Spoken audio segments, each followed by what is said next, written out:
kurban sana teyze.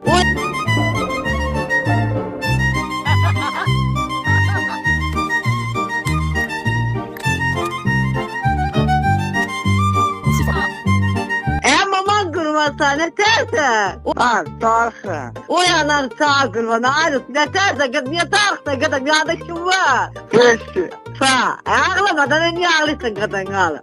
Sağsın ben. Reis olmaz ne varım ben elimde ne gelir canım çıkardım olur seni. Kurtarmazsınız yoksa. Görürler seni. Al yok iyi gittin bile 5 tane demem kısa. Amma sağ kurban atan gelecek yanına da ha.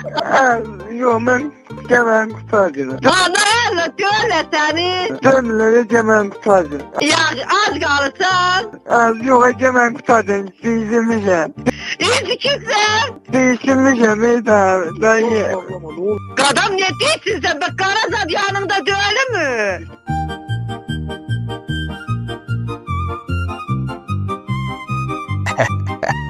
Köpek oğlu Nayzını okşamış.